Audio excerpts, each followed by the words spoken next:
ইসরায়েলের প্রধানমন্ত্রী Benjamin Netanyahu এবং সাবেক প্রতিরক্ষামন্ত্রী ইয়োভ গ্যালান্টের বিরুদ্ধে গ্রেফতারি পরোয়ানা জারি করেছে আন্তর্জাতিক অপরাধ আদালত আইসিসি। যেমনটি বলছিলাম, গাজায় মানবতা বিরোধী এবং যুদ্ধাপরাধের অভিযোগে এই পরোয়ানা জারি করা হয়। তবে এতেও গাজায় থামেনি গণহত্যা। টনকে টন মিসাইল বোমায় গাজায় মৃত্যুর কারবারি ইসরায়েলের প্রধানমন্ত্রী বেনিয়ামিন নেতানিয়াহুর। বেঁচে থাকার প্রয়োজনীয় সব সরঞ্জাম আটকে রাখা হয়েছে অবরোধ নিষেধাজ্ঞা দিয়ে।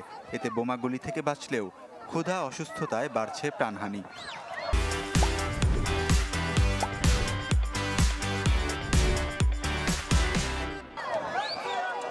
এসব মানবতা বিরোধী ও যুদ্ধ অপরাধের অভিযোগ আমলে নিয়েছে আন্তর্জাতিক অপরাধ ট্রাইব্যুনাল।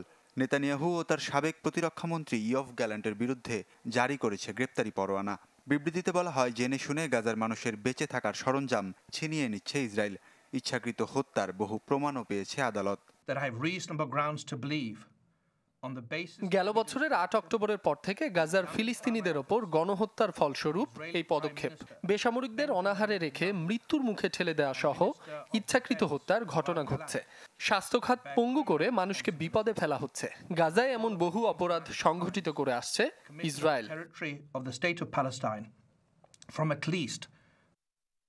তবে ফিলিস্তিনের স্বাধীনতাকামী গোষ্ঠী হামাসের সামরিক শাখার প্রধান মোহাম্মদ দেইফের বিরুদ্ধেও পরোয়ানা জারি করেছে আইসিসি। যদিও গেল জুলাইয়ে দেইফকে হত্যার দাবি করেছে ইসরায়েল। আন্তর্জাতিক এমন চাপের মুখেও গাজায় চুল পরিমাণ কমেনি জায়নবাদীদের আগ্রাসন। আরও প্রায় শতাধিক ফিলিস্তিনিকে হত্যা করেছে তারা। বেইতলাহিয়ার একটি হাসপাতালে চালানো হামলাতেই প্রাণ গেছে ৬৬ জনের। নিহতদের বেশিরভাগই নারী ও শিশু। এদিকে যুদ্ধ শেষ না হওয়া পর্যন্ত বন্দি বিনিময় হবে না বলে জানিয়েছেন হামাসের ভারপ্রাপ্ত প্রধান খলিল আল হায়া। এর আগে প্রতিবন্দির বিনিময়ে ফিলিস্তিনিদের জন্য $৫০ লাখ পুরস্কার ঘোষণা করে নেতানিয়াহু।